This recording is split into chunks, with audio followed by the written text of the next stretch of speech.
Olá, boa noite, meus queridos e amados irmãos.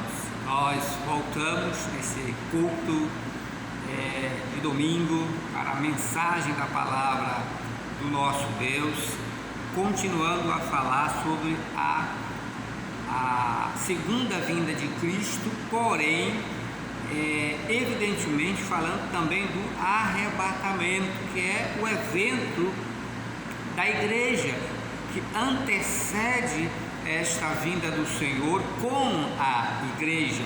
Então, nosso texto é o texto de 2 Tessalonicenses e o capítulo de número 1. 2 Tessalonicenses, nós estamos estudando o capítulo de número 1. E eu quero voltar com você nos pontos que tratamos na primeira mensagem desta série. A nossa primeira mensagem sobre então o arrebatamento e a volta do Senhor Jesus Cristo, considerando os primeiros 5 versículos de 2 Tessalonicenses no capítulo 1, nós observamos o destaque do apóstolo Paulo para o progresso da fé, uma vez que a fé é o alicerce da vida cristã, uma vez que é a fé que nos sustenta nos dias maus, uma vez que também existe, como está destacado nos versos que se seguem, no verso 4, verso 5, que há provas de Deus. As aflições, as tribulações são provas de Deus, pertencem à igreja que está esperando o seu Cristo, como falamos anteriormente, nesse caminho estreito, apertado, que é o caminho para o céu com o Senhor Jesus Cristo, como bem falou o apóstolo Pedro. Aí eu até quero ler esse texto de 1 Pedro capítulo 4, na verdade. Acho que é interessante. Na outra ocasião, eu acho que não li por causa do tempo, mas eu quero ler hoje 1 Pedro 4, verso 12. Vamos ler. É interessante, 1 Pedro 4, verso 12, diz assim: Amados, não estranhei a ardente prova que vem sobre vós para vos tentar, como se coisa estranha vos acontecesse. Mas alegrai-vos no fato de seres participantes das aflições de Cristo, para que também na revelação da sua glória vos regozijeis e alegreis. Se pelo nome de Cristo sois vituperados, bem-aventurados sois, porque sobre vós repousa o Espírito da glória de Deus.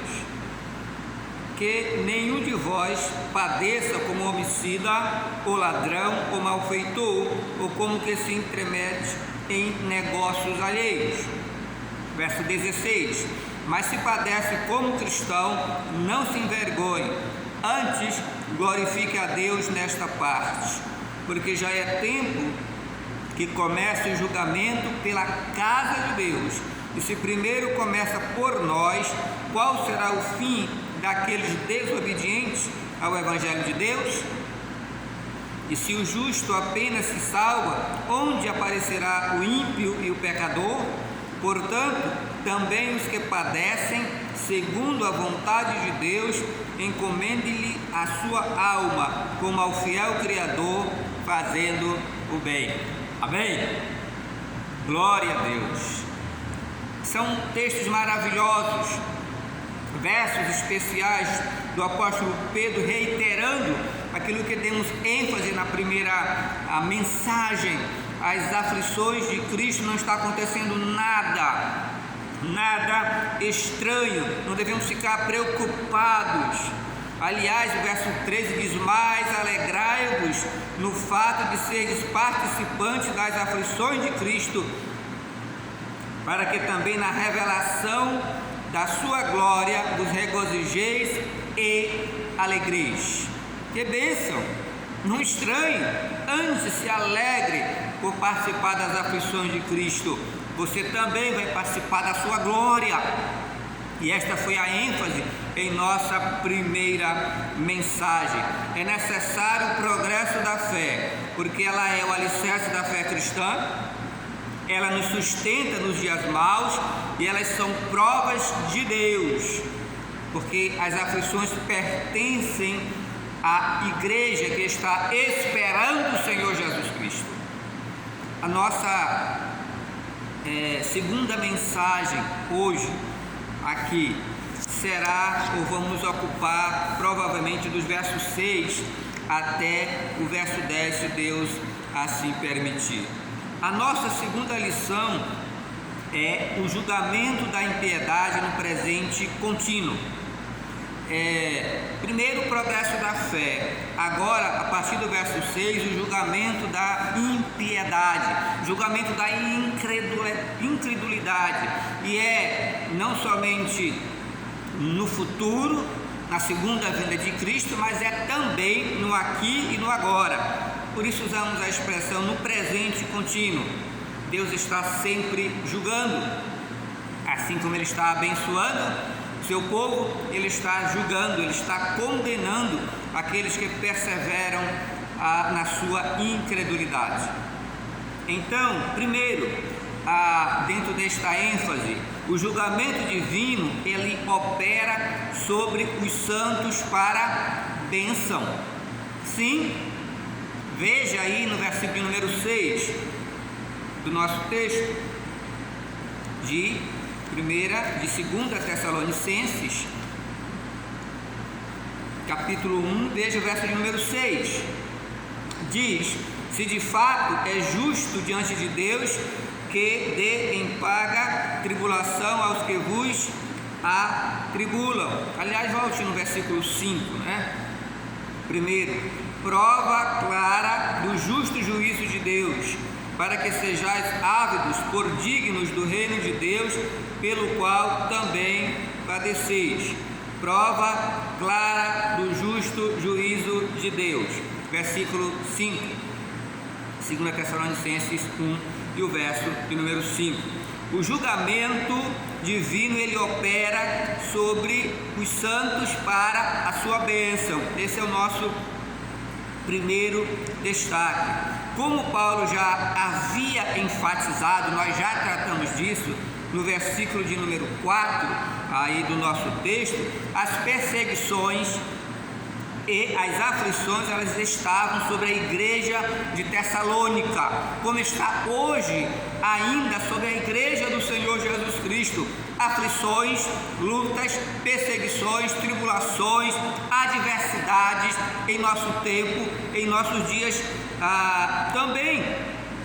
Note, porém, que tudo isso está mostrando estes juízos, estas aflições, essas tribulações que também enfrentam a igreja do Senhor Jesus Cristo, é porque Deus é justo, revela a justiça de Deus e está mostrando que Deus vai castigar, que Deus vai tomar conta com qualquer pessoa que for rebelde e desobediente. Meu amigo, Deus vai julgar na sua justiça onde houver desobediência. Você é um cristão? Amém. Você está esperando a volta de Cristo? Amém também. Mas você acha que pode viver de qualquer jeito? Não pode.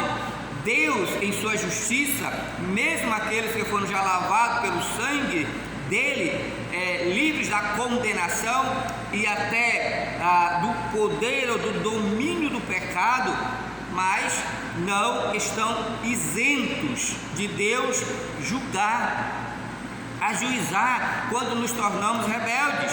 Se você se afastou de Deus, se você abandonou o Senhor, se você está deixando de lado a vontade dele para a sua vida, não pense que Deus não vai tratar com você, não pense que Deus vai cuidar que não vai cuidar com você.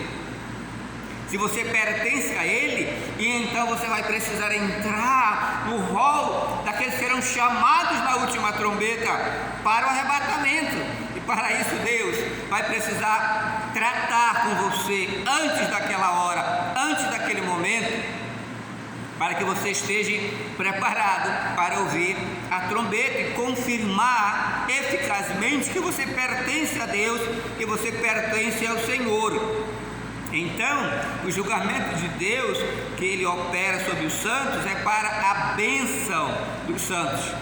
Acho que o salmista diz também: me foi bom quando fui afligido por Deus, senão ia continuar andando errado. E quem persevera no erro, na prática, vai acabar no inferno, condenado por Deus.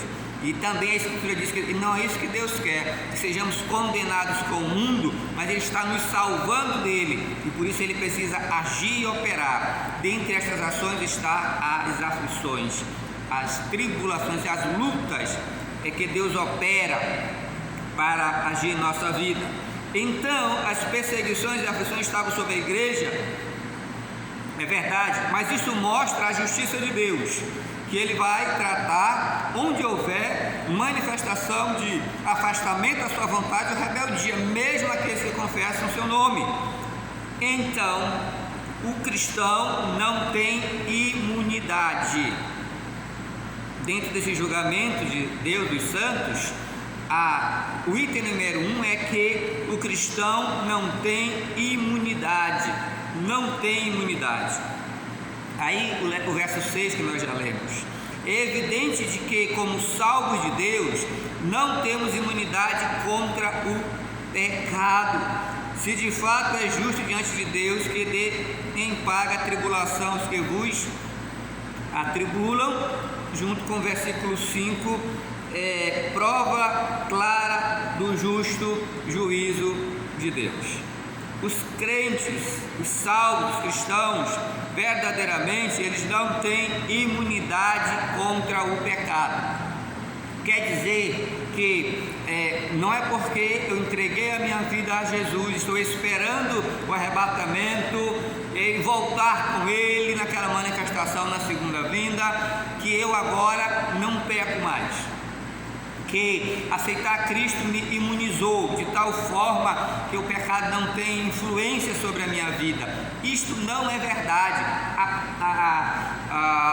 Ao nosso redor, o testemunho do que acontece ao nosso redor, e mesmo na vida cristã, dentro do seio da igreja, é prova disso. Nós ainda falhamos, nós ainda temos faltas diante de Deus, ou as realizamos, sejam influenciados, ou seja, em nossa ação,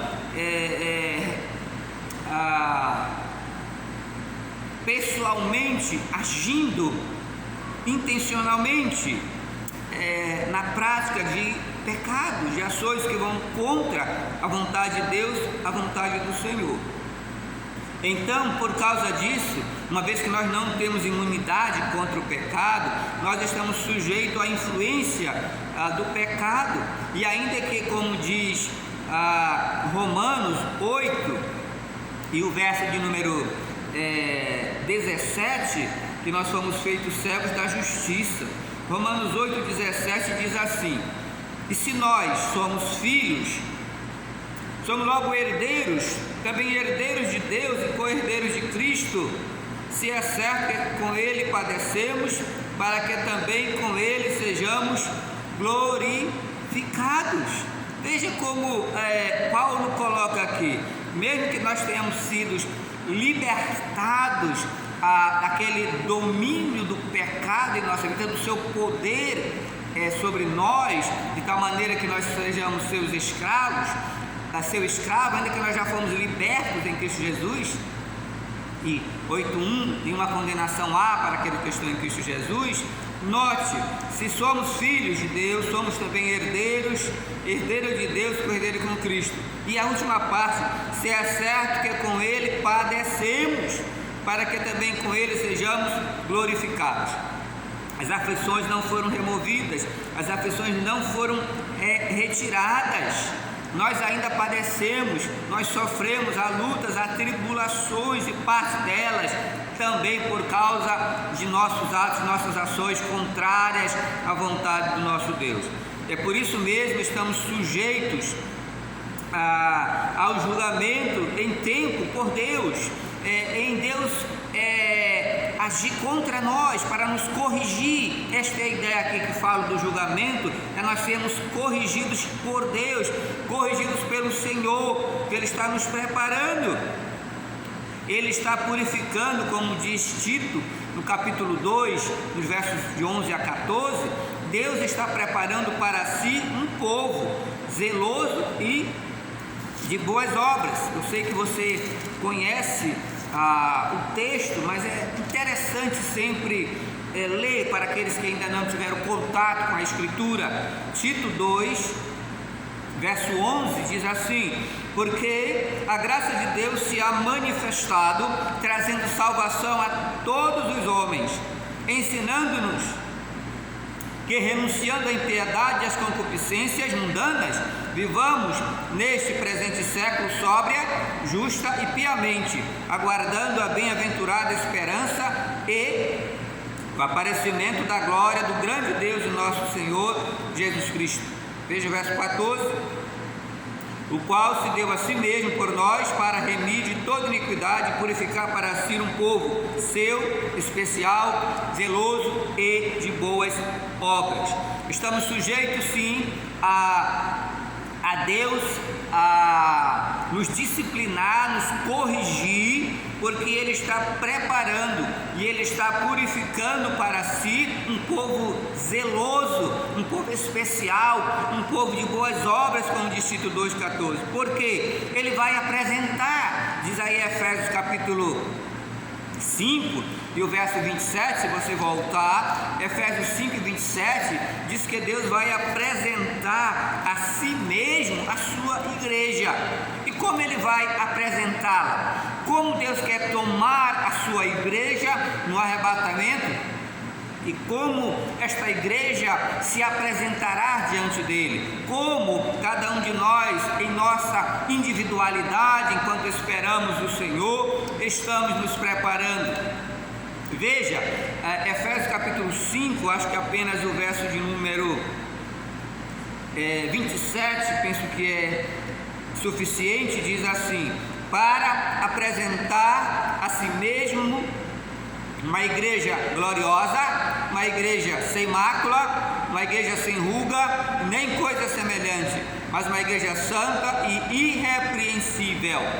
É esta igreja que Jesus Cristo está esperando, está preparando. Esta igreja que Jesus Cristo está trabalhando, uma igreja zelosa, de boas obras, que não mereça repreensão. Então, para que isto aconteça, Deus usa vários instrumentos. Tessalonicenses está destacando as aflições e as perseguições fazem parte, como diz o versículo 5 do texto de Tessalonicenses 1, é prova de Deus sobre a sua igreja, enquanto Ele está trabalhando, está preparando para o arrebatamento e por fim no seu retorno com Cristo na sua segunda vinda. Veja ainda Efésios mesmo, no capítulo 1, Efésios, vamos ler aqui 1,4, diz assim: e nos 1,4, como também nos elegeu nele antes da fundação do mundo, para que fôssemos santos e irrepreensíveis diante dele em amor. Quando Deus idealizou a sua igreja, Ele está pensando num povo santo, Ele está pensando num povo que seja irrepreensível diante dele. E como lemos já Efésios, que Paulo vai falar mais tarde, ele vai apresentar a sua igreja a si mesmo. De fato está escrito que ele vai revelar a sua igreja e mostrar a sua igreja ao mundo. E essa igreja é uma igreja santa, sem mácula, sem mancha, sem coisas semelhantes. Por isso Deus está trabalhando. Eu volto a dizer, se você confessa a Cristo como seu Senhor, mas está longe dele, Deus vai tratar com você, Deus vai cuidar com você, porque Ele precisa remover, se você pertence a Ele, da sua roupa, né? Como a da noiva, que é branca, né? Que é aí aquela roupa bem preparada, alva. Se tiver com manchas, por causa de sua rebeldia e dureza, você pertence a Ele, Ele precisa limpar manchas, rugas ou qualquer coisa semelhante que está na tua vida, meu irmão, na tua vida, minha irmã. Jovem, e mesmo as crianças vão ser ensinadas a andar adequadamente com Deus como Senhor, porque Jesus Cristo vem buscar a sua igreja, e Ele está preparando um povo zeloso de boas obras. Há um povo que está renunciando toda a impiedade, toda a impureza, como lemos em Tito. Hebreus 12:14 diz: buscai a paz e a santificação, sem a qual, é isto mesmo, ninguém verá ao Senhor. Você está certo. Então, se você está sobre esta condição das suas vestes manchadas, sujas, você será purificado por Deus. Ele usará os seus instrumentos para prepará-lo para o arrebatamento, para quando ele vir, ou para quando a igreja for tomada para ir ao encontro dele nos ares. Veja ainda, Colossenses está em Efésios, Colossenses 1 e o verso de número 22. Veja aí também como é que diz Colossenses 1 e o verso 22: no corpo da sua carne, pela morte, para perante ele vos apresentar santos e irrepreensíveis e inculpáveis, se na verdade permaneceis fundados e firmes na fé, e não vos moverdes da esperança do evangelho que tendes ouvido, o qual foi pregado a toda criatura que há debaixo do céu, e do qual eu, Paulo, estou feito ministro. Você ouviu novamente quantas vezes a Escritura está dizendo que Cristo vai nos apresentar, vai apresentar a sua igreja irrepreensível, inculpável diante dele? Então ele precisa trabalhar, ele está agindo para santificar esse povo zeloso, especial para o momento em que ele vem buscar a sua igreja. Não se esconda de Deus. Deus vai te encontrar. Se você pertence a Ele, Ele vai te achar, Ele vai tratar contigo. Porque Ele não quer que você seja condenado com o mundo. Deus tem misericórdia da tua vida se você se endurece para se voltar para Deus, se voltar para o Senhor, pertencendo a Ele. Cuidado, né? Lembra de Jonas? Jonas fugiu de Deus, desceu para Jope, desceu para o barco, desceu para as águas, desceu para o ventre do grande peixe, foi só descendo. Deus mandou pegá-lo e jogou na praia. Não fuja de Deus. Cristo está voltando. Você tem que estar pronto, tem que estar preparado por Deus. Como salvos, é nosso dever, como diz Romanos 8:13, mortificar o pecado, como diz outros, matar o pecado todo dia. Não é isso de Romanos 13? Pelo Espírito Santo mortificai os feitos da carne, Romanos 8:13. Mata cada dia os feitos, é seu trabalho, é nossa parte enquanto aguardamos e esperamos o arrebatamento. É isso que o Santo de Deus deve fazer e opera e realiza como a sua parte na obra salvadora de Cristo Jesus na sua vida. Estamos falando hoje sobre o julgamento da impiedade no presente contínuo. Primeiro, este julgamento divino é também sobre os santos e é para a sua bênção. Por quê? Porque os cristãos não têm imunidade, eles ainda podem pecar. pecar e se afastar de Deus. Mas Deus está trabalhando para operar neles a sua vontade e prepará-los. 2. Os sofrimentos e aflições são instrumentos de santificação na vida dos santos da igreja.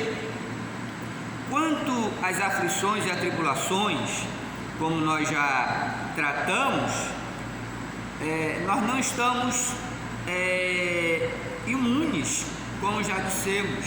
Não há imunidade de tribulações e aflições. Antes, elas fazem parte da vida de todos que vivem a esperança da glória de Cristo em Deus, como Paulo já havia dito aí em 1 Tessalonicenses. Veja aí, capítulo 3 de 1 Tessalonicenses. 1 Tessalonicenses, agora, 1 Tessalonicenses capítulo 3. Veja novamente o que Paulo diz. 3, e vamos observar os versos de 1 a 4, acho que é suficiente. Pelo que não podendo esperar, mas de boa mente quisemos deixar-vos ficar sós em Atenas, e enviamos Timóteo, nosso irmão e ministro de Deus, e nosso cooperador no Evangelho de Cristo, para vos confortar e vos exortar acerca da vossa fé, para que ninguém se comova por essas tribulações, porque vós mesmos sabeis que para isto fomos ordenados, pois estando ainda convosco vos predizíamos que havíamos de ser afligidos, como sucedeu, e vós o sabeis. Outra vez, reiterando, as aflições, as tribulações fazem parte da nossa vida. Agora, elas são instrumento de Deus para a nossa santificação. Para a nossa santificação, nós não temos imunidade às aflições e às tribulações. Nós não temos, como já enfatizamos aqui, e agora reiteramos segunda vez, é porque elas são também da parte de Deus o seu instrumento para a santificação dos santos da igreja. Além do que, elas são este instrumento em nossa vida e é de fato, em verdade, o caminho que Deus também usa para nos habilitar para o reino, como já enfatizamos. Mas veja de novo em 2 Tessalonicenses, volte lá no capítulo 1 de 2 Tessalonicenses e veja o versículo número 5.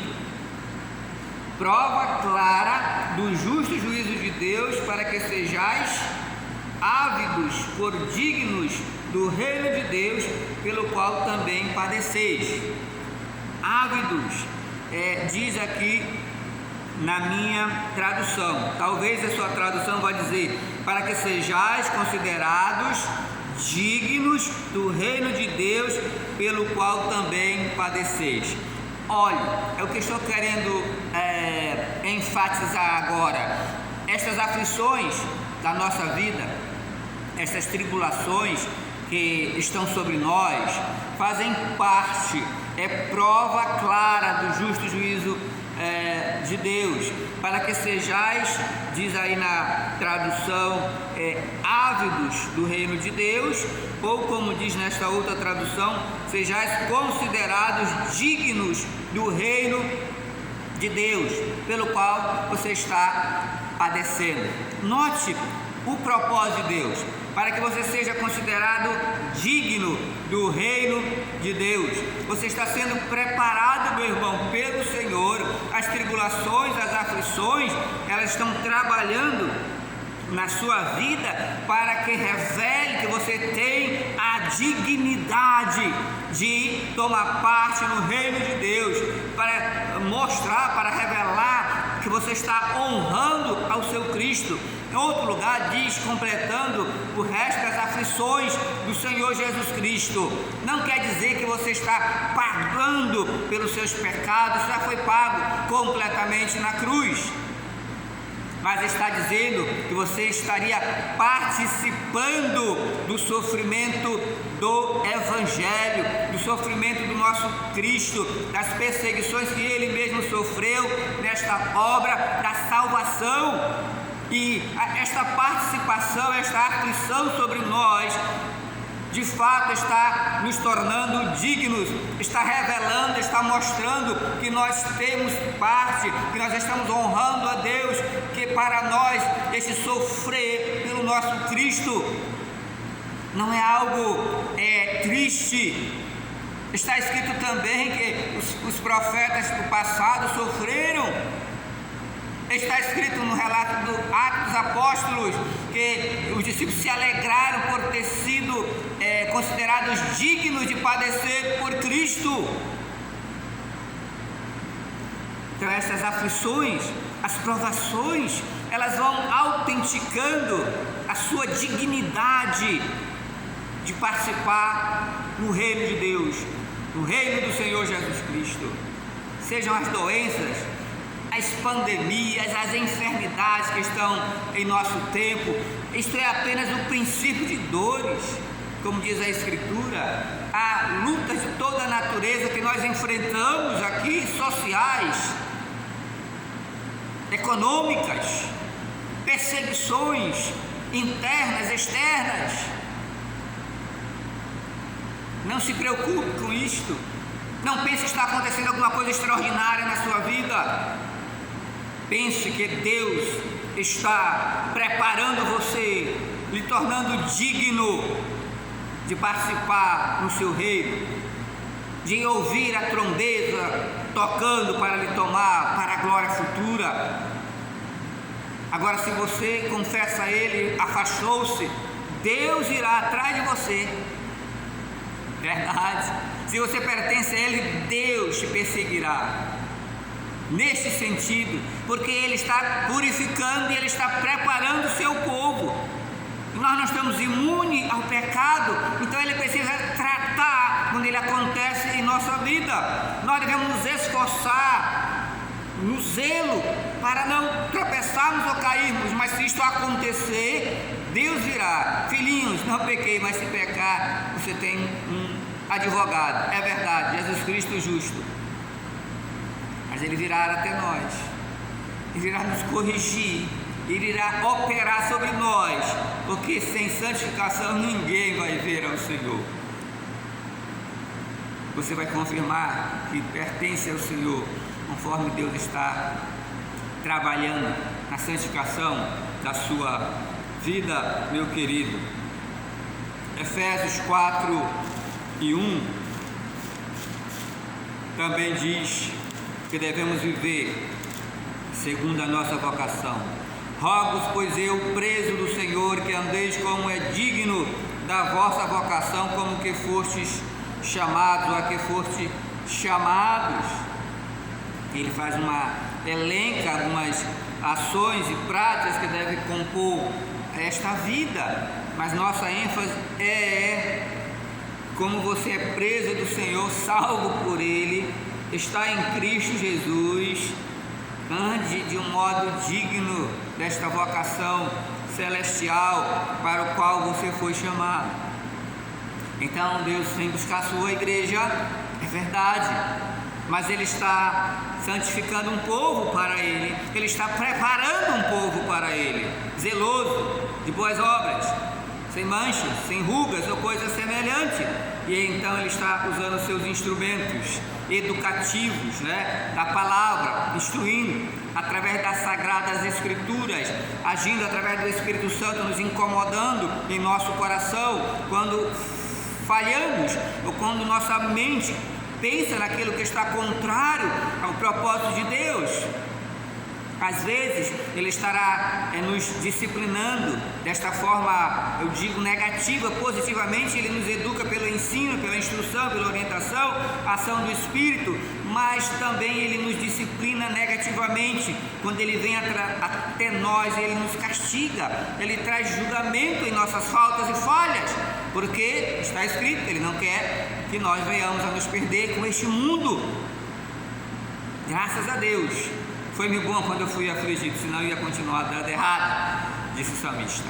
E você deveria dar graças a Deus também, se Deus o está afligindo, é porque Ele não quer que você se perda aí junto com este mundo incrédulo e sem confiança em Deus. Veja aí Efésios ainda, no capítulo 4, agora no versículo de número 12. Efésios 4 e o verso de número 12, que nos diz assim: querendo o aperfeiçoamento dos santos para a obra do ministério, para a edificação do corpo de Cristo, até que cheguemos à unidade da fé e o conhecimento do Filho de Deus, a varão perfeito à medida da estatura completa de Cristo. Esse é o plano de Deus. O conhecimento do Filho de Deus, a varão perfeito à medida da estatura completa de Cristo. As aflições, as tribulações, elas estão sob o controle de Deus. Ela quer nos tornar um homem perfeito, um varão perfeito em Deus, porque Ele vai soar a sua trombeta, Ele vai nos tomar para Ele, e Ele tem nos preparado pela ocasião, usando os seus instrumentos, a sua disciplina positiva, pela instrução, pelo ensino, pela ação do Espírito Santo, pelas exortações dos líderes, dos pastores, do professor da escola bíblica dominical, mas também disciplina negativamente com a vara, com a correção. Lembra lá o texto de Coríntios? Se você não se examina a si mesmo, em Deus e te examina, te corrige, Ele vem até você para remover sua imperfeição, para que você se torne ou confirme a sua participação na sua igreja, para a qual Ele está preparando, Ele está trabalhando em sua vida. No final, meu querido, você vai descansar em Deus, vai descansar no Senhor, pois Ele vai levar a sua igreja ao seu encontro, como Ele havia dito, como Paulo já havia dito aos Tessalonicenses na primeira carta. Vamos lá, 1 Tessalonicenses capítulo 4, esse texto que nós bem conhecemos e vamos ainda estudá-lo adiante. 1 Tessalonicenses capítulo 4, verso 16. Paulo está lá falando na segunda carta, mas estamos referindo que ele já havia dito: consolo de vocês, Deus vai tomar vocês no arrebatamento, não fiquem enganados. Capítulo 4, verso 16, 1 Tessalonicenses 4,16: porque o mesmo Senhor descerá do céu com alarido e com voz de arcanjo e com a trombeta de Deus, e os que morreram em Cristo ressuscitarão primeiro. Depois nós, os que ficarmos vivos, seremos arrebatados juntamente com eles nas nuvens, a encontrar o Senhor nos ares, e assim estaremos para sempre com o Senhor. Portanto, consolai-vos uns aos outros com estas palavras. Diz assim então o Senhor. Ele está trabalhando em sua vida e na minha. Você vai descansar nele no final, pois ele vai levar a sua igreja ao seu encontro, como está afirmado 1 Tessalonicenses 4, 16 a 18. E então nós vamos retornar com Cristo. Depois disso, vamos para a 2 Tessalonicenses, ler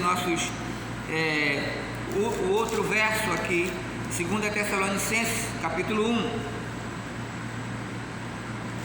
verso 7, diz assim: e a vós que sois atribulados, descanso conosco, quando se manifestar o Senhor Jesus desde o céu, com anjos do seu poder, com labareda de fogo, tomando vingança dos que não conhecem a Deus e dos que não obedecem ao Evangelho do nosso Senhor Jesus Cristo. Então, o verso 7 especialmente, estou dizendo que Paulo já disse: vocês serão tomados, se estiverem mortos serão ressuscitados, os vivos serão transformados e vão ao encontro do Senhor nos ares. E eu sei das lutas e das tribulações de vocês. Paulo diz aqui no verso 7: vós que sois atribulados, descanso, vocês irão entrar no descanso de Deus, no cuidado do Senhor. E quando ele se manifestar, o Senhor Jesus vai descer do céu com um anjo do seu poder, no julgamento sobre o mundo, no tempo da tribulação, vocês estarão com ele. E vocês descansaram já das lutas, das aflições, que Paulo disse que foi uma breve e momentânea tribulação. Vocês acharão o alívio de Deus, o descanso do Senhor. Não tema as aflições, as adversidades. Elas são... você não é imune ao pecado, e essas aflições é instrumento de Deus para a sua santificação, porque Ele quer lhe tornar digno, Ele quer lhe tornar, considerar digno do reino de Deus. Ele está lhe preparando para isso, faz parte da sua vida. Bem, meus queridos e amados, eu ainda quero acrescentar de novo o verso 6, 7 e o verso 8, já lemos o verso 8 aí, para dizer que o julgamento divino ele opera sobre os incrédulos para a condenação. Eu falei que o julgamento divino ele opera sobre os santos para a bênção dos santos, mas ele opera sobre a incredulidade para a sua condenação. Deus não somente é justo, lembre, nós lemos lá no versículo 6, se de fato é justo diante de Deus, que dê em paga a tribulação aos que vos atribulam, e agora que sois atribulados, descanse conosco. Então, que Deus é justo no julgamento, nas aflições e tribulações que Ele traz sobre seu povo, para santificá-los, usando como instrumento sobre a sua vida para torná-los dignos do reino de Deus, do reino do Senhor, no arrebatamento. Mas Ele diz também que esse juízo de Deus, Ele é justo sobre os incrédulos, sobre aqueles que perseveram na sua incredulidade. Então Deus não somente será justo no tratamento do seu povo, como Ele será também justo no julgamento de toda a impiedade. Tal julgamento irá acontecer, mas no início diz que é um julgamento contínuo, porque ele vai acontecer, tem um dia, na segunda vinda de Cristo, que há um juízo sobre o mundo, dentro da tribulação, e ao final a volta do Senhor, na segunda vinda. Mas no tempo presente Deus está julgando também os incrédulos. Ele continua ajuizando, embora sejamos afligidos e entregues à morte todo dia como cristãos, né? Paulo fala isso lá em Romanos 8, 36, 39, 2 Coríntios 4, verso 11, somos entregues à morte nesta luta dia a dia, é verdade. Aqueles que têm trazido aflição sobre o povo de Deus, aqueles que têm trazido a perseguição e aqueles que estão na incredulidade, também irão receber juízo de Deus no tempo presente. Nesse tempo, nós não vamos entrar em grandes detalhes, mas Romanos capítulo 1 e o verso 18 diz que do céu Deus revela e Deus manifesta a sua ira contra toda a impiedade. Romanos 1,18, do céu se manifesta a ira de Deus sobre toda impiedade e injustiça dos homens que detêm a verdade em injustiça. Não vamos alongar aqui, mas Deus está manifestando, Deus está revelando sim a sua ira, a sua santa indignação contra o homem em pecado. Isto é uma realidade, Deus está agindo. O resto do capítulo vai mostrar os modos e as maneiras que Deus tem julgado o homem em sua rebeldia, julgado o homem em sua dureza de coração, porque ele está sobre o juízo de Deus, sim.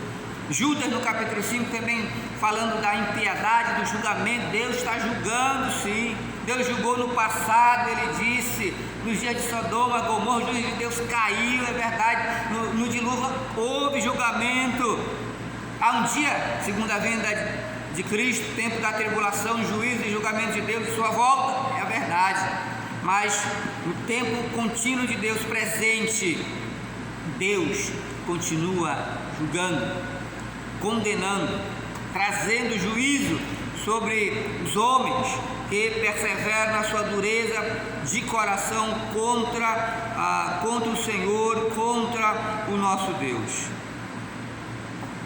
Mas um dia, é verdade, haverá um juízo e um julgamento final sobre a humanidade.